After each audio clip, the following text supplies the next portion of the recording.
What's up, Instagram? This is Barat from American Sock FPL and Fantasy Football Scout Academy. I'm here to give you guys 5 tips on getting you guys green arrows for game weeks 13 and ahead. Our first tip is going to be invest in Kevin De Bruyne in Manchester City. Why I like Kevin De Bruyne so much is he's currently number 2 in shots in the box for midfielders over the last 6 game weeks. In addition to that, we all know how excellent he is at creating chances. In addition, I want you guys to invest in Manchester City defense. They're number 1 in shots in the box conceded with the least over the last 6 game weeks. Players I like is going to be Ruben Diaz to help avoid the pep roulette. I also like Joao Cancelo too.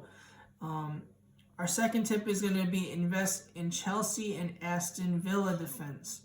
Chelsea have only conceded 2 goals in the last 6 game weeks. I specifically like Reece James as he's had 7 consecutive starts and he's got an excellent price. Other players I like are going to be Ben Chilwell and Mendy. For Aston Villa, I really like Martinez. They've got an excellent schedule coming up with Burnley, West Brom, and Crystal Palace, and they've had 2 clean sheets in the last 6 games. They're also number 3 in shots in the box conceded. Alright, that's it for me. On to you, Jason. Hey, Jason here with Americans Talk FPL, and ahead of Game Week 13, the first talking point I want to touch on is the injury to Diogo Jota, owned by 22% of all players right now, so I know a lot of you are looking for a replacement.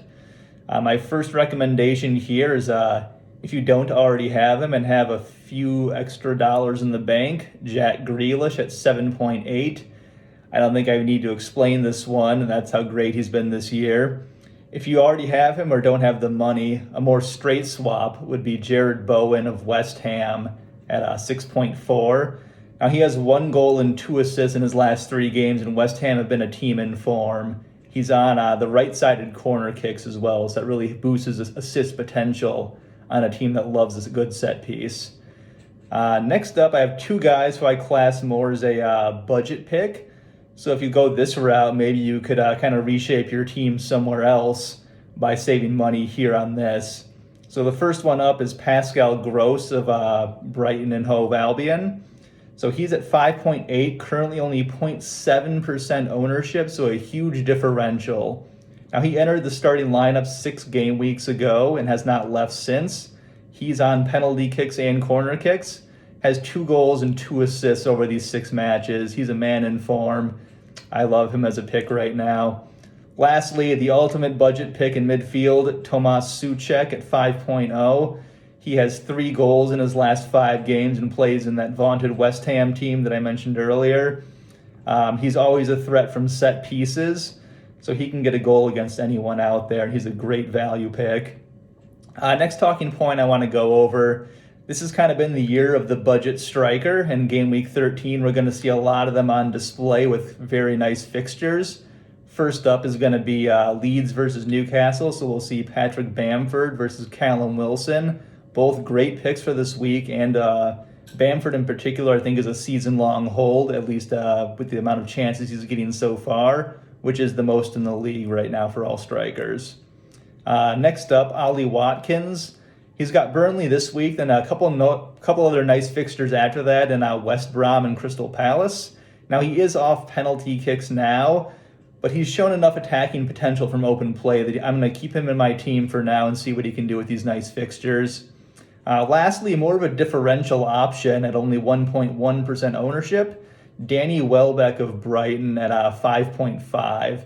He has 1 goal and 2 assists in the last 4 matches and just recently entered the starting lineup.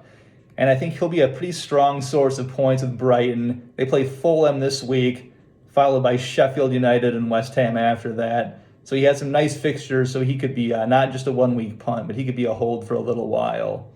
Last point I want to touch on is a nice fixture I see this week. Manchester United away to Sheffield United. This makes Bruno Fernandes very appealing. He has not blanked in an away match all year. Similarly, Marcus Rashford, all of his returns this year have come away from Old Trafford, 3 goals and 4 assists. Given Sheffield United's incompetence in front of goal this year. If you want to go the defensive route, Harry Maguire is the most nailed pick in the back line and has more attempts in the box this year than any other defender in the Premier League. That's all we have this week. So if you like the content, follow us on YouTube, follow us on Twitter. We post weekly content for both Fantasy Premier League and for UEFA Champions League. Good luck. Get those green arrows this week.